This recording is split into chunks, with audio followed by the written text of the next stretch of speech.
In this week's parsha, there are multiple positive commandments. For instance, the mitzvah that if you build a home, a house, you must put a parapet on the roof. Why must you put a parapet on the roof? Because somebody could fall to the death. So there's a positive commandment to build a fence on the rooftop. So if somebody goes there, they shouldn't fall off. It's only if the rooftop is accessible to people. It's not accessible, there's nothing to talk about. But if it is accessible, you must put the parapet. It's a positive commandment. The mitzvah, the Torah tells us that a person has a four-cornered garment. You must put tzitzis on the four corners. Positive commandment. Torah says that you're not permitted to plow or do work with two species of animals. For instance, if you have a wagon and you want to hitch the wagon with a donkey and a horse, it's two species. Torah violation. You're not permitted. An ox and a donkey to plow a field, you're not permitted. What about if you want to plant the field and you want to crossbreed crops? Torah violation. You're not permitted. And it goes from one after another, stating one positive commandment after another or a negative commandment. What is it all about? But at the beginning, we read about a situation of a rebellious son. The person has a child who's 13 years old, just bar mitzvah, just entered into the age of obligation, and he does things which are inappropriate. What does he do? He steals from his parents, and he goes and buys meat and wine. And he's associated with people who are not ethically morally behaved, and he eats the wine, he drinks the wine, eats the meat with this kind of crowd. Bunch of ruffians. And the parents find out about it, and they speak to him. And he's rebellious. So the parents take him to court, to the Bezdin, the rabbinic court, and they say, our son is defiant. He's rebellious. He doesn't listen. The court goes and gives him lashes. Then maybe the lashes will somehow bring him to some level of clarity that you behave properly, appropriately. What does he do? Becomes a repeated offender. Again, he steals from his parents. Again, buys the meat, buys the wine in the same setting.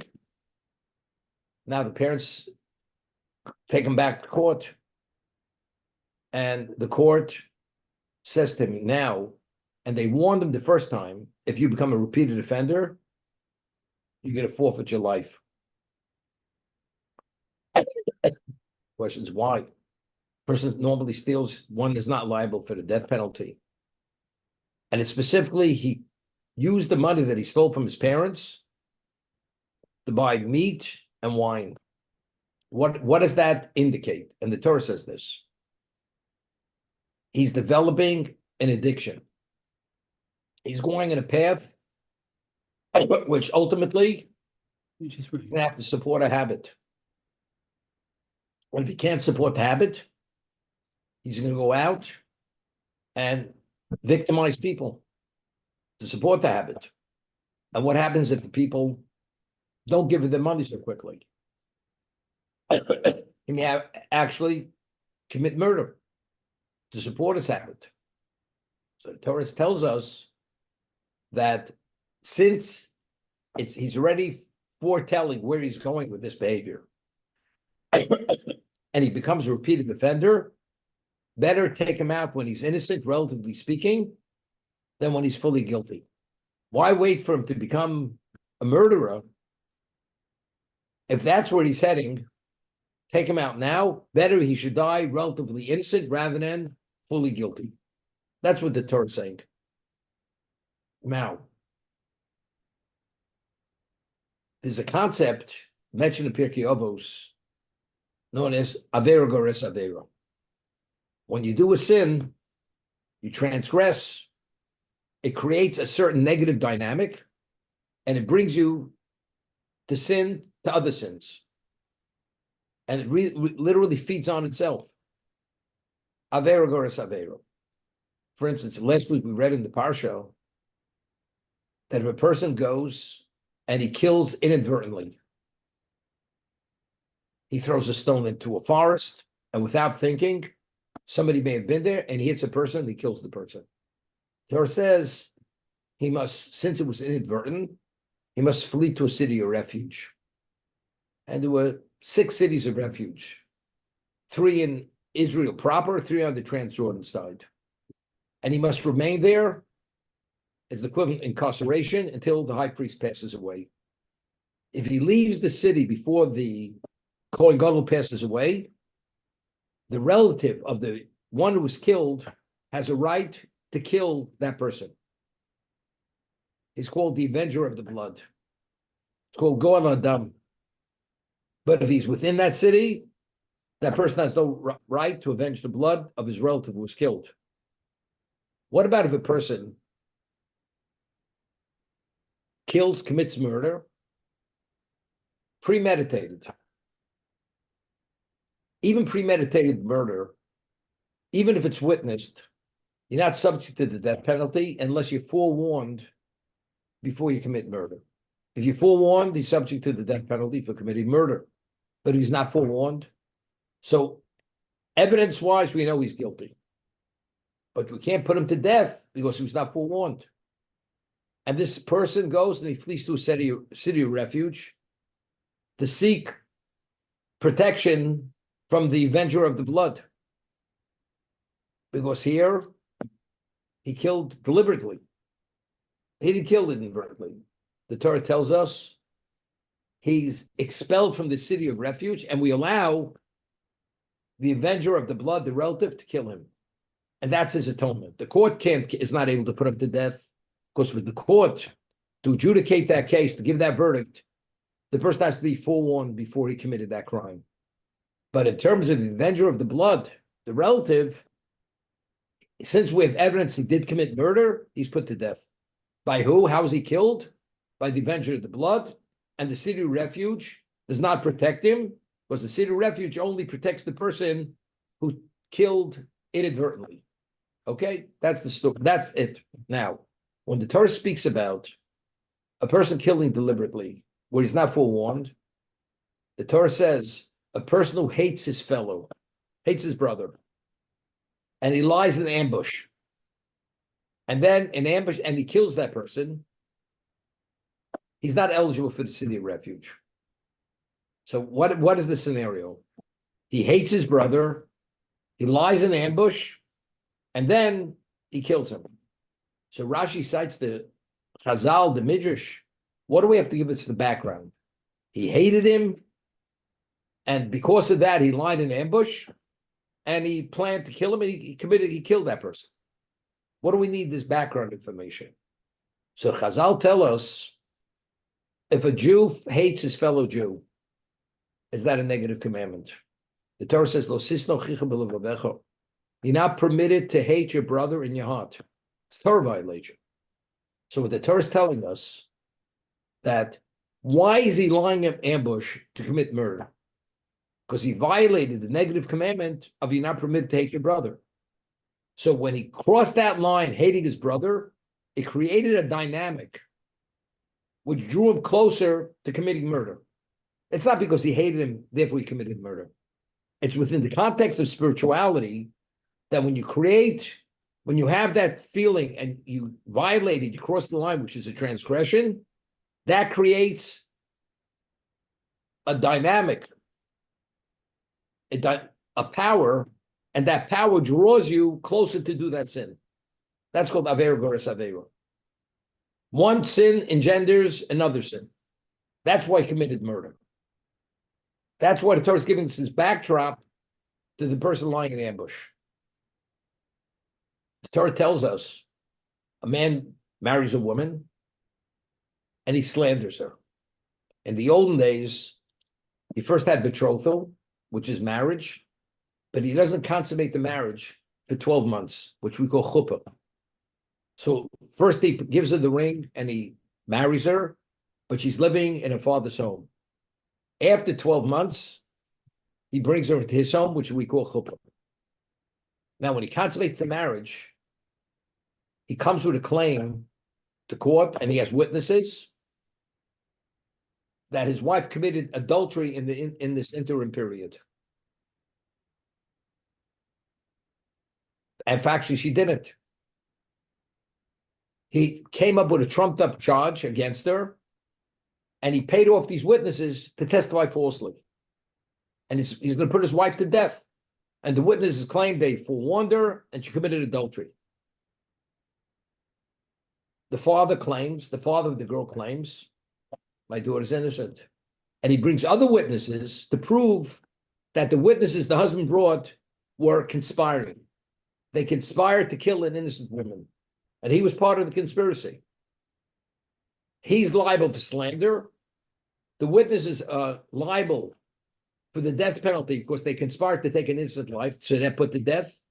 And the husband gets lashes for slandering his wife, and he has to pay a penalty of 100 silver coins to the father of the girl.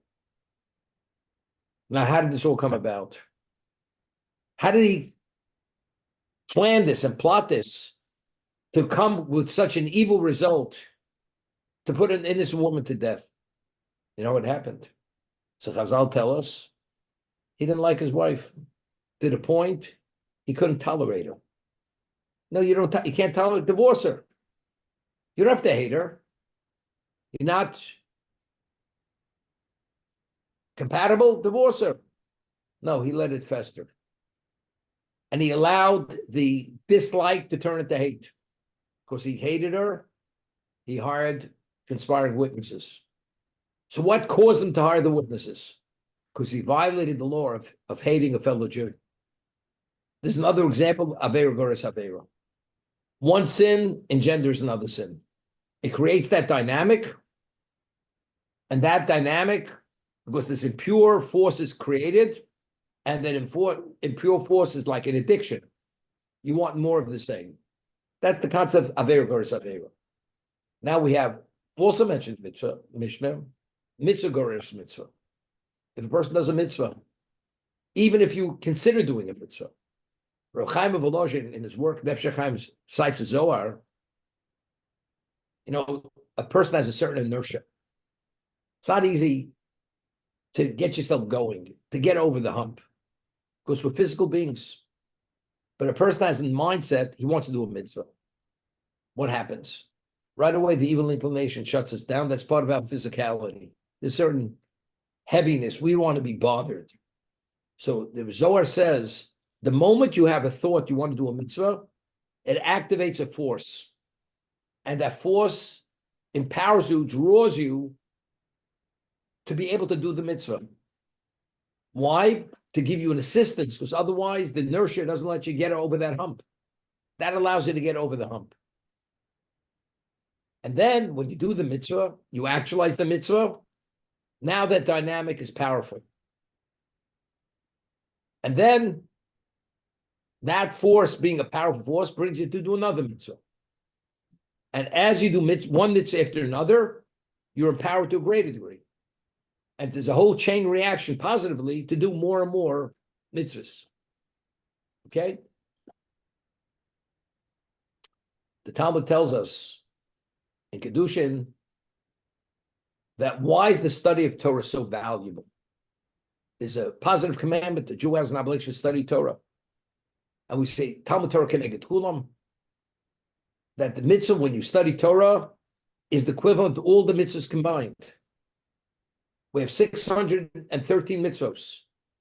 So the Vilna Gaon explains, for every word you study Torah, it's the equivalent of 613 mitzvahs. So the Chofetz Chaim makes a calculation.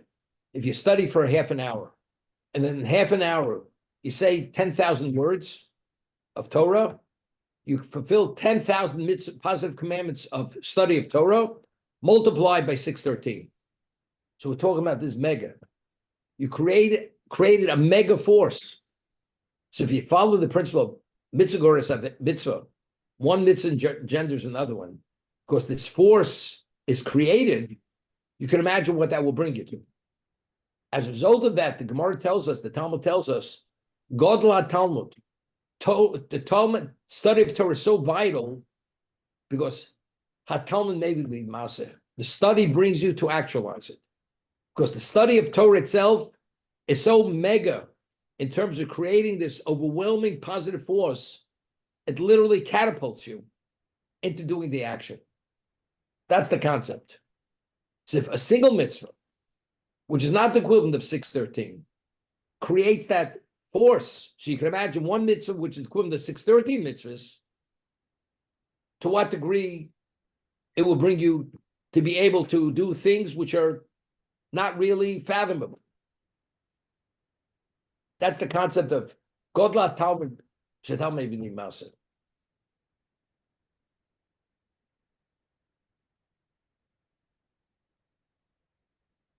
There's a law that if a person is a firstborn, there's a positive commandment, you have to redeem the firstborn, a male.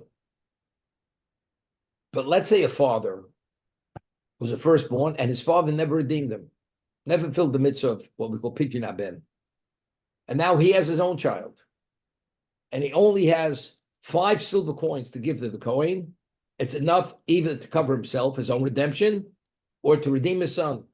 Who takes priority to be redeemed first, himself or his son?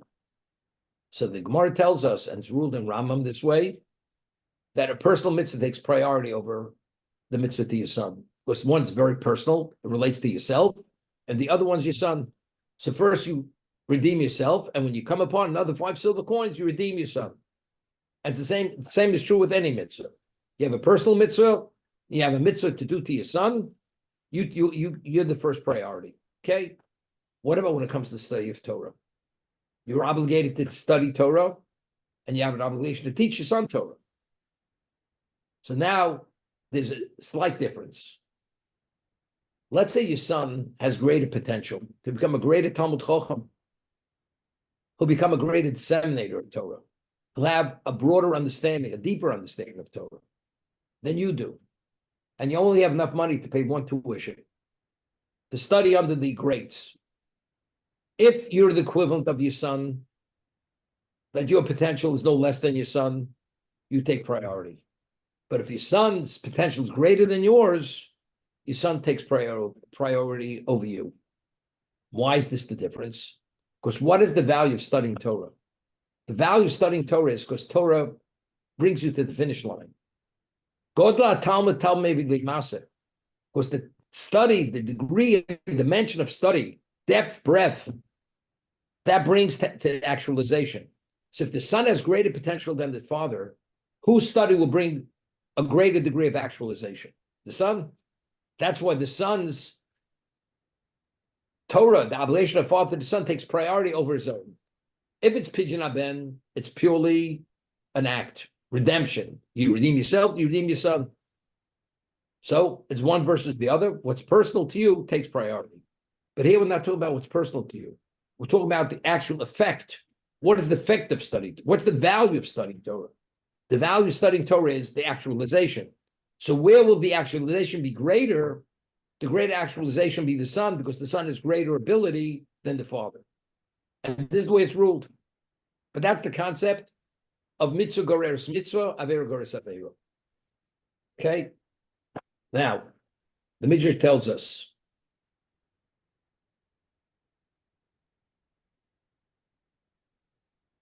Rabbi Yossi Omer,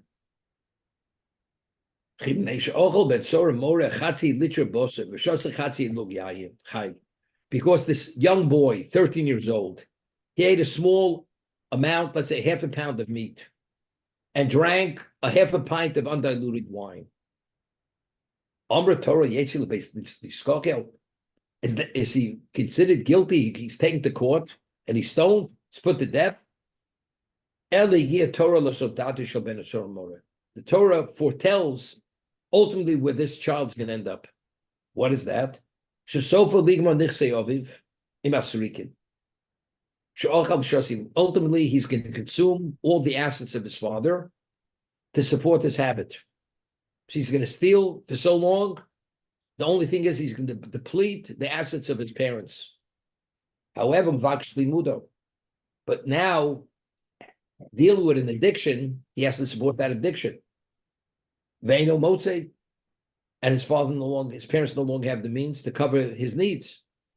What does he do? He goes out to the crossroads. Zabrios, he goes out and he victimizes and he kills people. To what? To be able to support that habit. Torah.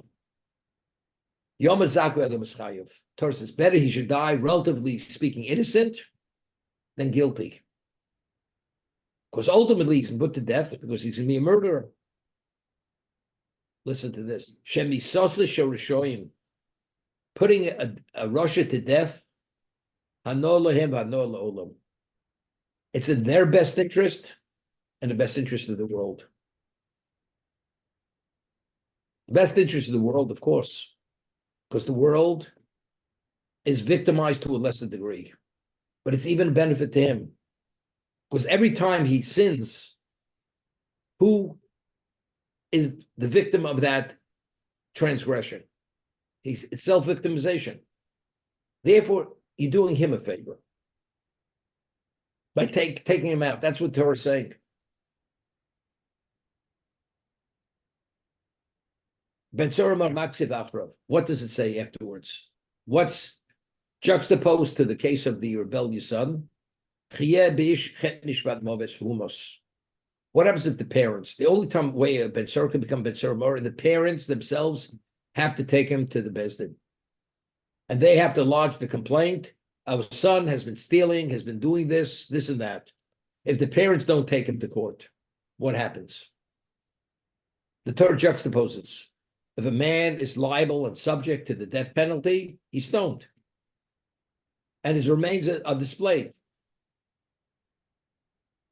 Meaning, if somehow he's able to escape the death penalty initially, ultimately, he's going to forfeit his life because it's only become more complicated. Lamadnu. So what's the takeaway? The takeaway is not because he had an addiction. Lamadnu Aveira Goreres Aveira. Why did he become this murderer eventually? Not because he developed an addiction. The addiction brought him to murder because since initially he stole from his parents and his behavior was not acceptable at any level. Therefore, that misbehavior, that transgression that he had done brings him to do something more severe, to commit murder. That's Aveira Goreres Aveira. So I was thinking, the Midrash tells us that just as we say Talmud Torah keneged kulam, just as we say that the study of Torah, it's so mega. When you study, it's the equivalent to all the mitzvahs combined. Identically, when you don't study, when you could study, the transgression is the equivalent as if you violated all the mitzvahs. All the mitzvahs. So that we say Talmud Torah keneged kulam, as we just explained. Because this is mega, it's the equivalent of 613. And what that can bring you to, it can bring you to the Torah's entirety.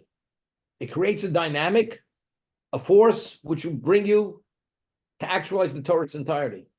What happens if you have that force and you choose not to use it? What could have you accomplished what you're not accomplishing? You could have been and you weren't.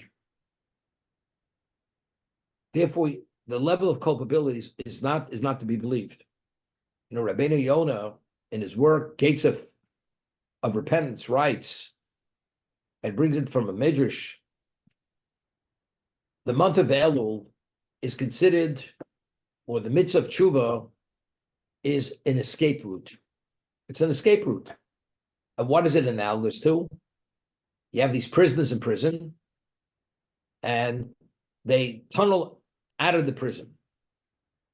And all the prisoners escaped. The warden comes to the prison, and he finds one lone prisoner left behind. And and the tunnel is right there. He could have gone through the tunnel, and he remained in the cell. So the warden says, all the other prisoners escaped. Why did you escape? And he doesn't answer. You know what the warden does? He starts beating the prisoner. Why didn't you escape? Does it make sense? He didn't escape because he's not supposed to escape. So how do we understand the allegory? Here Hashem has given you tshuva. Tshuva is the escape route. You're able to rehabilitate yourself. How do you not take advantage of it? How are these two things analogous one to another? So the way it's explained is this way. Could you imagine a person being part of a chain gang, and he works in blistering sun, and all he does all day, he breaks rocks with a sledgehammer. And now he has the chance to escape. And he doesn't escape. Does that make sense? He's in a position of intolerable position of suffering and pain. How do you not escape? You know what the answer must be? He must not be in such pain. Because if he's experienced that kind of pain, there's no way he's not escaping. So if they tunneled out of the prison and you had the means to escape with him, why did you escape? You know what you? Because you see prison as a country club. That's why you didn't escape. So the warden says, here you're supposed to be in prison to atone for what? For your criminal behavior. And you're using the prison like a country club. So that's why he started to beat him. Because this is a confirmation he doesn't understand that he's in prison.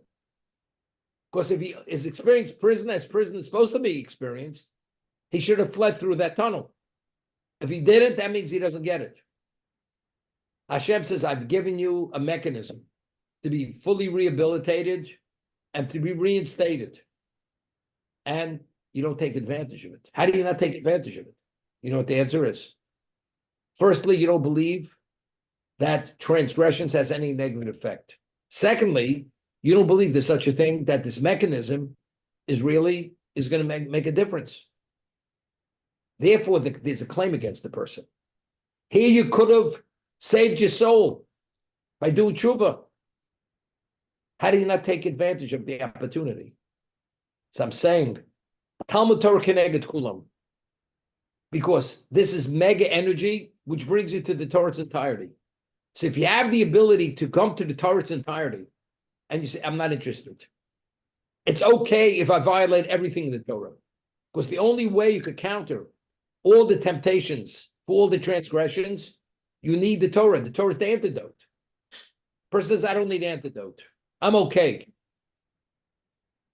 So what level of culpability, what level of liability does he have? You forfeited your life. You forfeited your soul. Therefore, the claim against him is an exaggerated claim. Because here you could have had ultimate, and you gave it all up for what? For nothing. Therefore, the claim against that person is something which is unforgivable for that reason.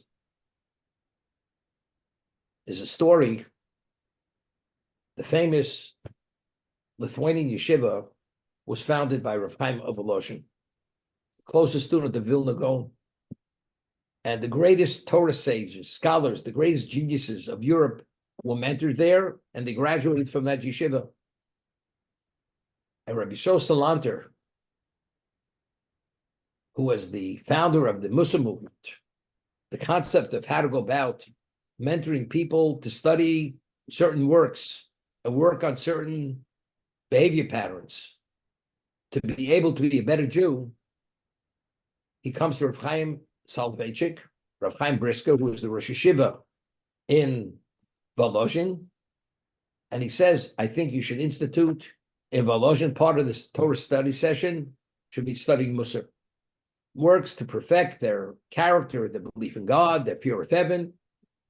Rav Chaim Brisker says, Rav Chaim Soloveitchik says, it's not necessary. Why?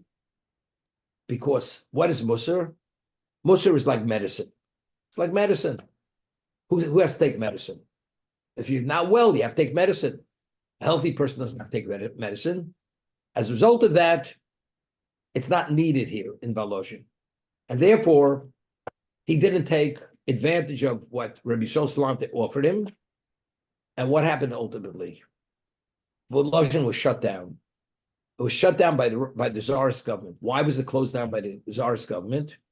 Because in Volozhin, there was a fifth column of students who went and they wanted something other than Torah studies. They wanted secular studies. And they went to the Russian government and they informed to the government that they're not studying secular studies here. They should have secular studies intermingled with the Torah studies. And ultimately that led that the government shut down Volozhin because they weren't willing to teach Russian and other subjects together with the Torah. So Chaim Brisker said later, when this happened, he said that was the mistake of his life. He should have grabbed the opportunity from Rabbi Shlomo when he said, medicine is only for those who are not well. We're healthy. He says, I should have been more sensitive.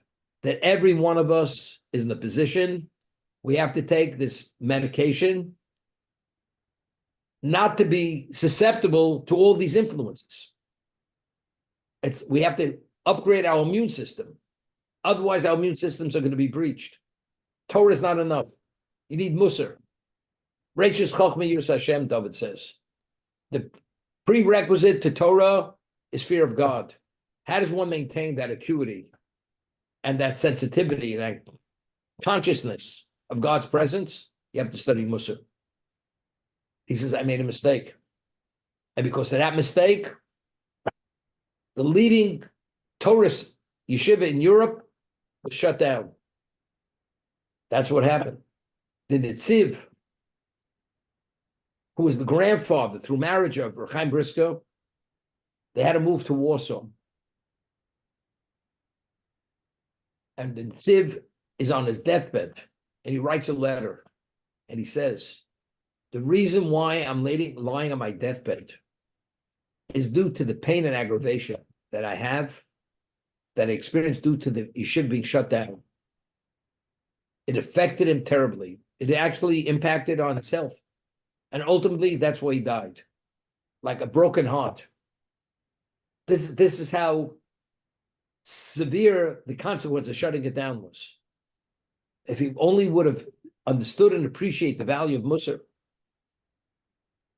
Because there's always Aveira, Goreres, Aveira. There's some degree of what? We're tainted to a degree by the evil inclination. Shlomo says in Mishnah, in Koheles, there's no perfect tzaddik. So if person has a certain Achilles heel, you have that dormant cell, which can be activated at any time, which could fester and explode into terrible things. You always want to keep it at bay. How do you keep it at bay? Or how do you totally expunge it from yourself? Only through the study of Musa and doing tshuva. That's the only way you do it.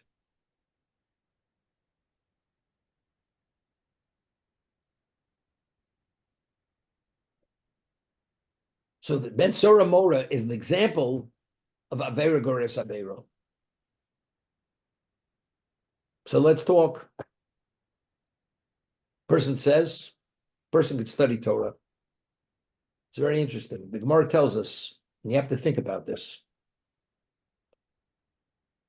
It says a person who has the opportunity to study, and he chooses not to study, and he knows better, and he chooses to do something else, which is not really justified.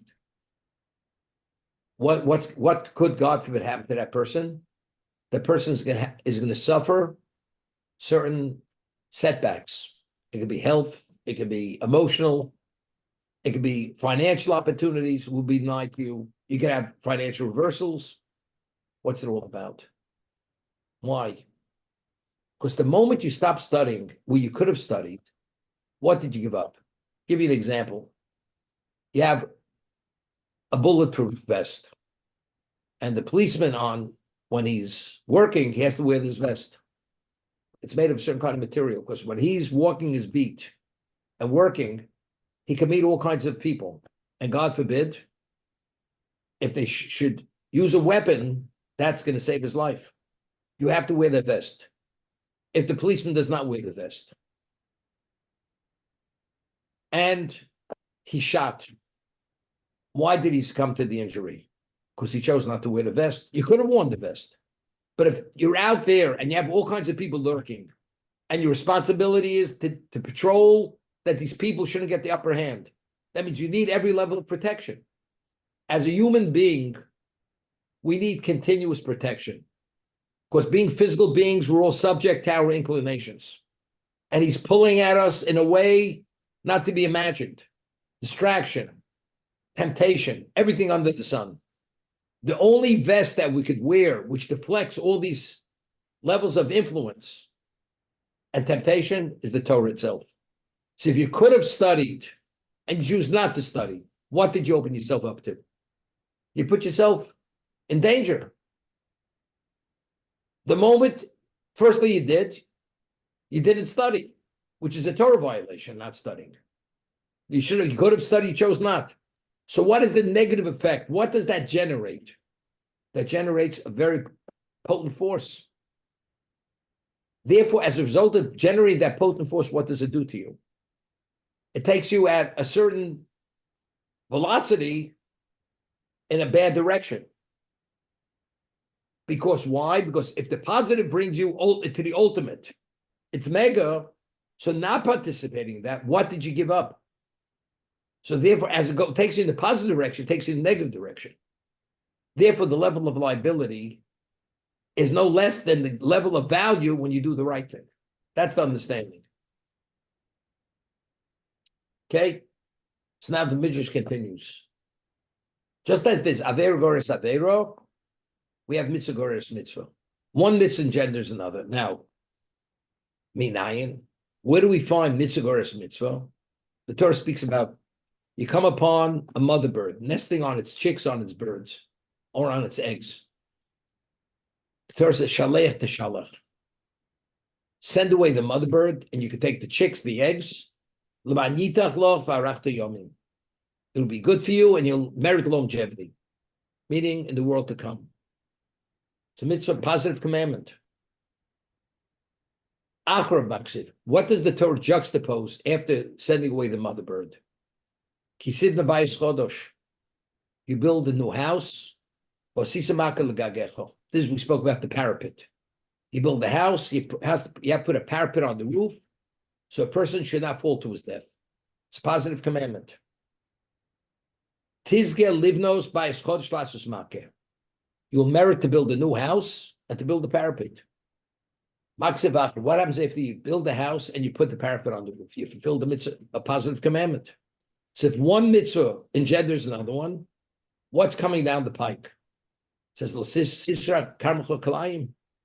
it says you should not plant your vineyard where you're crossbreeding crops, wheat near the vineyard. You're going to merit to have a vineyard. All of a sudden, you become a vineyard keeper. And you have a field. You're becoming a farmer. Maksiv Achrov. What does it say afterwards? Juxtaposed. You're not permitted to plow with an ox and a donkey, two species of animal together. You can merit to have oxen and donkeys as part of your workforce. Maksiv Achrov. What's juxtaposed to that? Lo silba shatnes. You shouldn't wear a combination of a garment with wool and linen. So what does that mean?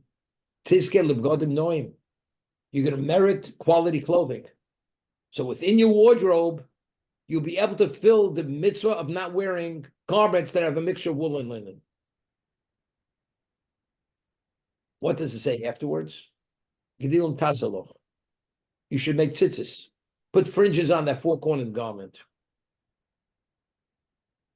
Maksiv Achrov. What's juxtaposed? Kika cheshisha. You get married.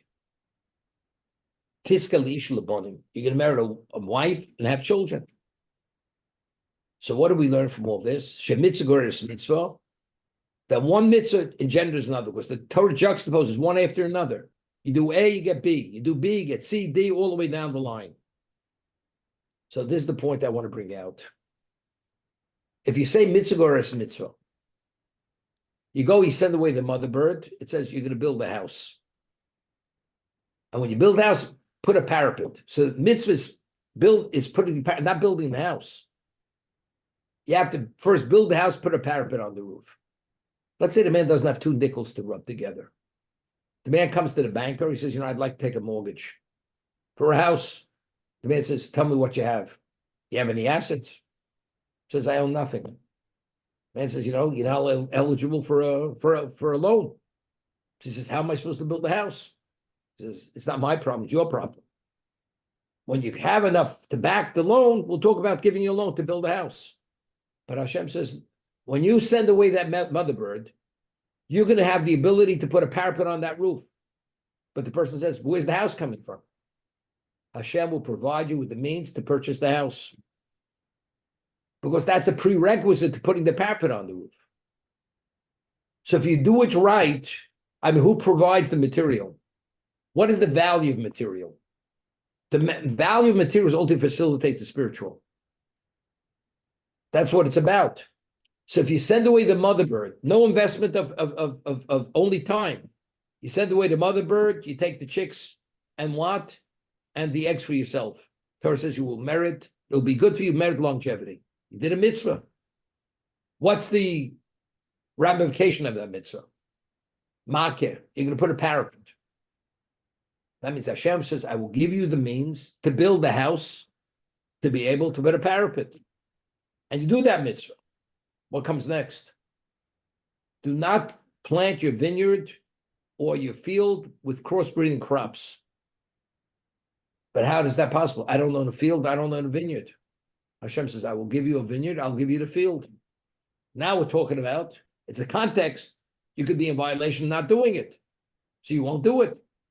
Now you do it and you abide by the law. You don't. It says now you should not plow the field with two species of animals. He says, I don't own ox, I don't own donkeys. Hashem says, I'll give you herds of oxen and donkeys. You'll have a whole team to do. So what's the concept of Aveira? If you live your life accordingly, properly, the way Hashem wants it, He will give you the ability in the material to facilitate the spiritual. That's the concept of mitzvah Goreres mitzvah. So now the question is, we do many mitzvahs. We don't see, you don't have that stock portfolio. You don't have that material success, but you should have it. So evidently we're falling short of something. What generates it? Mitzvah Goreres mitzvah is generated by what you invest in the mitzvah. What you invest in the mitzvah. What do you invest in the mitzvah? You invest in the mitzvah, you do it for the sake of God. You do it with reverence. You do it with love. There you're creating a what? A quality mitzvah. The more you infuse in that mitzvah, the greater is the dynamic. You want to shoot a booster rocket. You want to shoot a rocket outside the atmosphere of the world, you need a booster rocket. Otherwise, you can't get beyond. It's like a dud. It flies, then it just falls. You have to have power behind it. What empowers something? It's what you infuse it with, what you invest in it. But again, when we're evaluating in this world, when God gives us opportunities, it's not so simple. Because the Jewish people are one entity. And could be, even though we do a mitzvah, it may manifest itself that somebody else could be a beneficiary because you're bringing positive energy into the system. It's like Rabbi Shol said, when a Jew speaks Lashon Hara in Brisk, another Jew violates Shabbos in Vilna. You bring a foreign entity into the system, a virus into the system, the virus causes the whole system to malfunction because there's a virus. When Jews don't behave, you're taking the system down. You're bringing a foreign element in there. That foreign element doesn't allow a certain degree of energy to be conveyed through the system. And therefore Jews, they start petering out. We experience brownouts. Thank God, no blackouts. But brownouts we have, lack of clarity. I'm not sure if there's anything between full system and a brownout. You know, the lights blink on and off every once in a while.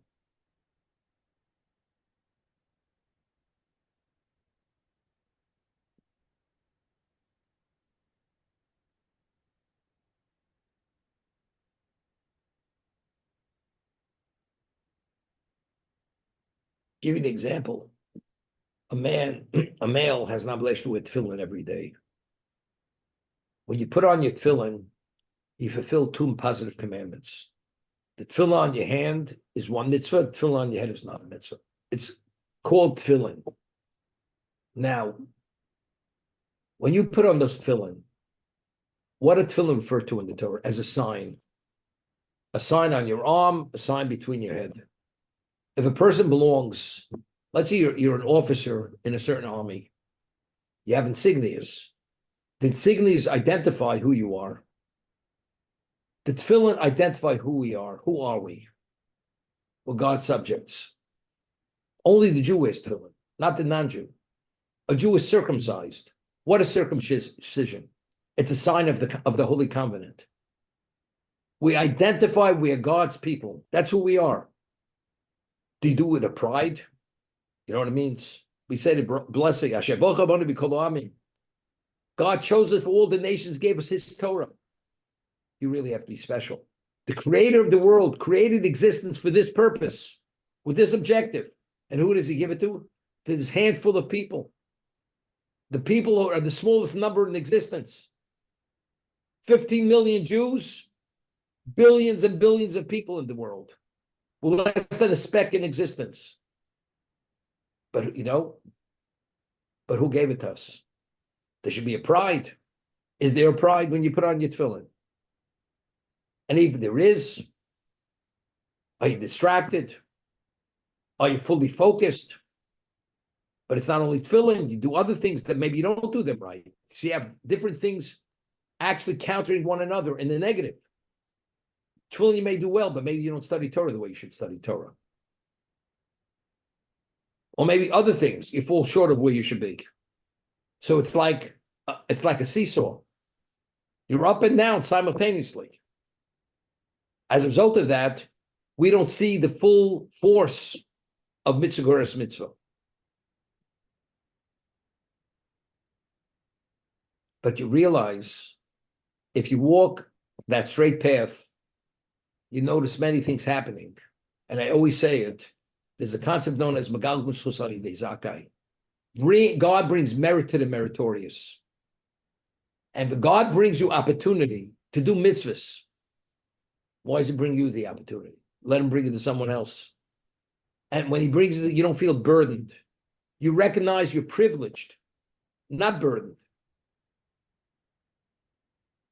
Meet another mitzvah. I've had enough. God, give me a break. That person's not seeing it right. We're speaking about if God gives you other opportunity, that's what life's all about. To appreciate it, because that's what we're here for. Because once you check out, opportunity has no relevance to your life any longer, because you're no longer alive.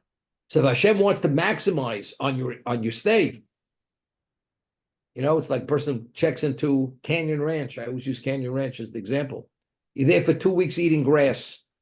They try to get in every therapy, everything in that 2-week period. Because if you're paying so much, we want to give you the full gamut of its value. Hashem says, I'm giving you a life which is invaluable. Because we're able to accomplish in life you can't accomplish any other time. And I want to pack it in. So I give you every moment, every opportunity to maximize on your life.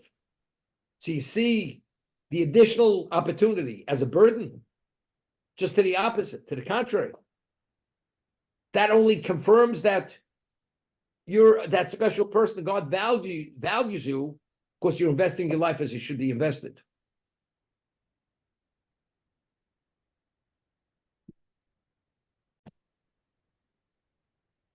I was saying, Rabbi, what you said earlier was sort of interesting to me about a father and a child, a son, and whichever one has theoretically the more potential, that's where things are invested in. But and I want to say it again, you have many sons, Baruch Hashem. I can't imagine any of them having the potential you have with regard to Torah. And I can't imagine you saying that they don't have the potential that you have for my understanding of who you are. So can you explain that? No. If it's not obvious, then of course you take priority. But let's say you have a son who's a genius. Clear. He can outpace the father 10 times over. And the father is an ordinary person, ordinary intelligence. The son has superior intelligence. What the son is able to accomplish in a year, the father couldn't accomplish in 10 years. So which basket do you put your eggs? You invest in that son. That's the case of which was discussed in the Talmud. It's clear the son's potential is much greater than the father's. Therefore, the father, although he's giving up his own opportunity, but it should, because the son will ultimately bring about a greater result. That's the case of the Gemara. Rabbi, so let's just turn the tables for a moment. Sons grow up a bit and they become men. 13, they become men. And they look at the situation and they say clearly, I have a special father. He clearly outpaces me in terms of who he is. Is that a practical response that a son could have to say, we invest all that in the father? No, because a son has no obligation to teach his father Torah. A father has an obligation to teach his son Torah. Okay. Understand? Yeah. You bring a child into this world, you have to teach him Torah. That's my obligation. And if you have enough of both, of course you have to underwrite his Torah education. But now you only have enough to underwrite one education. So do you address your obligation to your son first, or do you address the obligation you have to yourself? That's the discussion. Got it. Thank you, Rabbi.